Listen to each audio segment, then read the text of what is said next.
शोएब साहब, जिस तरह ब्रेक से पहले भी बात कर रहे थे, सुप्रीम कोर्ट के अंदर ये जो इख्तिलाफात हैं ये क्या बता रहे हैं, और इसी तरह से अगर मामलात आगे चलेंगे मतलब ये किस हद तक ख़तरनाक है इवन मुल्क के लिए, इदारे के लिए इटसेल्फ। पहली बात तो मैं ज़रा पाशा साहब को जवाब दे दूं। देखिए, पीटीआई ने कोई फुल कोर्ट नहीं बनानी थी, ना ही पीटीआई के मुतालबे पे बननी थी। बात ये थी कि पीटीआई के चेयरमैन ने ये कहा कि मुझे कोई एतराज़ नहीं कि फुल कोर्ट बना दें बेशक, लेकिन इलेक्शन का फैसला करें 90 डेज़ में, आइन के मुताबिक इलेक्शन होने हैं। और लास्ट टाइम जो फुल कोर्ट बनी थी, आपको पता है कब बनी थी? वो 2015 में। उसके बाद आज तक फुल कोर्ट नहीं बनी, और वो केस टू केस बनती है, और that is the total or in discretion of the chief justice of Pakistan. किसी और का इख्तियार नहीं। मशावरत भी नहीं कर सकते? मशावरत कर सकते हैं, ज़ाहिर है जजेस से मशावरत करते हैं, तो मशावरत के नतीजे में तो 12 जज साहबान का तो एतराज़ ही ये है कि मशावरत ही नहीं की जा रही। 12 जज नाम उनका डाल दिया गया, रात गए बेंच में, वो तो पता भी नहीं था। मुशावरत नहीं होती। जो अवेलेबल बेंच थे सारे के सारे जज साहबान को उन्होंने उस पर शामिल कर दिया, अनटिल एंड अनलेस कोई जज साहब उसमें माजरत कर ले कि मैं नहीं बैठना चाहता, तो उनका हक है वो लिख के दे दे। Even prior to sitting in the court लिख के दे दे तो वो रिकॉन्स्टिट्यूट हो जाता है बेंच। अगर कोर्ट में रख के दे देंगे कि वो रिक्यूजल तस्वर हो जाएगी। तो बात यह है कि ये तो डिस्क्रिशन है और चीफ जस्टिस की, और किसी की डिस्क्रिशन नहीं है। दूसरी बात, मैं एक बात बता दूं कि ये इस वक्त किसी का ये कहना कि फुल कोर्ट बनने से ये इख्तलाफ पैदा हुए हैं या ना बनने से इख्तलाफ पैदा हुए हैं, ये तो पिछले 2 साल से इख्तलाफात हैं। 2 साल से इख्तलाफात, और ये इख्तलाफात इस वजह से सिर्फ नहीं है, वो जजेस की अपॉइंटमेंट के इशू पे पिछले साल आपको याद है कि क्या हुआ था? जो 5 जज साहबान का केस आया था जुडिशल कमीशन ऑफ पाकिस्तान में, उस पर एतराज़ आया, ख़त लिखा था 2 ऑनरेबल जज साहबान ने, जिस पर जस्टिस काजी फ़ाइज़ साहब, जस्टिस तारिक मसूद साहब ने, फिर चीफ जस्टिस साहब ने फुल जो ऑडियो रिकॉर्डिंग थी उसको रिलीज़ कर दिया था। हालांकि इन कैमरा प्रोसीडिंग्स होती हैं, और ये पिछले साल की बात है कि इस साल की नहीं है।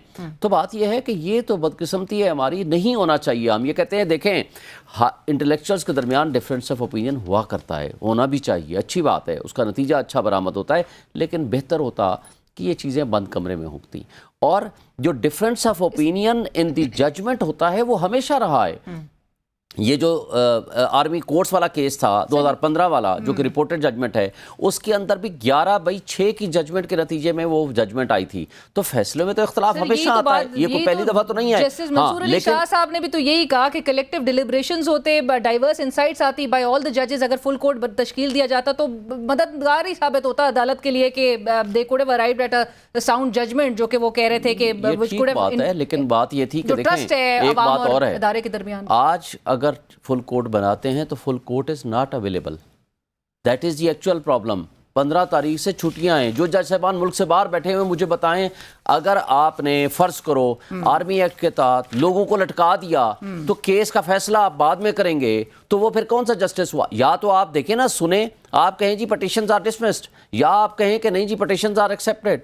अगर आपका केस का ट्रायल पहले हो जाए और केसेस का फैसला आपका बाद में आएगा, तो purpose of filing of these petitions किधर जाएंगी? इसलिए अर्जेंसी और केस टू केस नेचर पे देखना होता है। तो वो हर केस की अपनी एक रीजंस होती है कि उसको केस को जल्दी लगा। मुझे बताएं, कासिम सूरी की रूलिंग के खिलाफ रात के 12 बजे तक कोर्टें खुली ना, जब उसको एग्जीक्यूट करने लगे, और उस वक्त भी यही 5 मेंबर बेंच था जिसके ऊपर नाम लेके पीडीएम के लोगों ने कहा कि ये बेहतरीन जजेस हैं। मैं ये अर्ज कर रहा हूँ कि शुएब साहब भी माशाल्लाह बड़े बिजी लॉयर हैं और रोज सुप्रीम कोर्ट में होते हैं। जरा ऑफिस में जाके पता करें कि रोजाना कितने केसेस इस बुनियाद पे डिस्पोज ऑफ हो जाते हैं कि ये इन्फ्रेक्चस हो चुके हैं, मैटर लाइव नहीं है, मैटर खत्म हो गया है। बेशुमार लोगों के केसेस हैं। वो कई लोग ऐसे हैं कि जिनका रोटी रोजी का मसला है, वो इन्फेक्शियस हो गए। कई लोगों का है कि डेथ सेल में बैठे मर गए हैं, वो पिटीशन इन्फेक्शियस हो गई। कई ऐसे हैं कि जो सुप्रीम कोर्ट से बरी हुए हैं और पता ये चला है कि वो तो पिछले महीने वो रिलीज हो गए। तो ये कई बेशुमार जिनकी जिंदगी का मसला है, उनको देखें, 20% केसेस इन्फेक्शियस होकर डिस्पोज ऑफ हो रहे हैं। अगर ये भी डिस्पोज हो जाए तो क्या हो जाएगा? ये बात ना करें कि इतना हर केस हर शख्स के लिए इतनी ही इंपॉर्टेंट है जितना ये केस इमरान खान साहब के लिए इंपॉर्टेंट है। मैं ये कहता हूँ कि बातें सारी हो जाती है, हैं, पाशा साहब। फंडामेंटल राइट देखिए, इसका जो हल है, पब्लिक इंपॉर्टेंस की भी चीजें हैं, लेकिन ये सारी चीजें एक साइड पे रखें। राइट, और पाशा साहब आप किस जो हद तक जरूरी समझते हैं जो जस्टिस तारिक मसूद ने अपने नोट में लिखा कि इन एनी इवेंट वो कहते हैं कि जी every individual case has to be considered on the basis of the fact of the case और and the applicable law and this is to be done after hearing the nominated accused. जो उन्होंने बात की थी कि जो petitioners हैं उन्होंने जिन्होंने फाइल की है पिटिशन वो तो खुद भी डिटेन नहीं है ना फेस कर रहे हैं कोई ट्रायल और कहते हैं nothing should be done which may jeopardise the interest. जी, और उनमें किसी ने भी कोई फाइल नहीं की। नहीं, एक बंदे ने की है, कोई भी सलमान अकरम राजा उसका नहीं वकील आया। है। वन ऑफ दी फादर जो एडवोकेट हैं उसका बेटा जो जुनैद या समथिंग उसका बेटा उसमें जो डिटेन्ड है जिसको 102 केसेस में पिक किया गया है उनमें से उसका एक केस है जिसका सलमान अकरम राजा वकील है। के बाद अब आया, अच्छा नहीं उसने फाइल की। राइट, बट पाशा साहब एक और पे कमेंट आप दोनों का मैं रील क्विक चाहूंगी, फिर मुझे रैप अप करना है। उसी दिन मौजूद था वो केस। ठीक है, जस्टिस तारिक मसूद साहब ने की ऑब्जर्वेशन है कि उन्होंने कहा I am also surprised that this 9 members bench was constituted on the assumption that the act will be struck down because if it is not then any party who is not satisfied with its decision their right to appeal under section 5 of the act would be made redundant because such an appeal is to be heard by a larger bench of the Supreme Court. Justice Tariq की इस observation को किस तरह से आप देख रहे हैं पाशा साहब?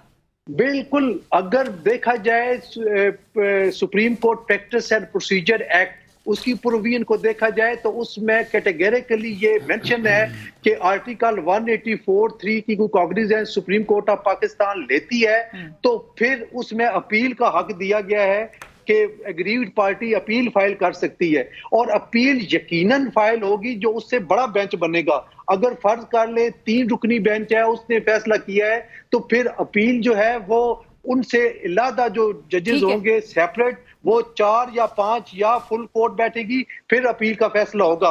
देखिए इसमें बड़ी लॉजिक है, बड़ी रीजनिंग है और उसके तहत ये जो है ये एक्ट बनाया गया और ये हमारे बार एसोसिएशन और बार काउंसिल के 2 डिकेड से ये मुतालबात तसलसल के साथ आ रहे थे कि 184(3) में अपील दी जाए।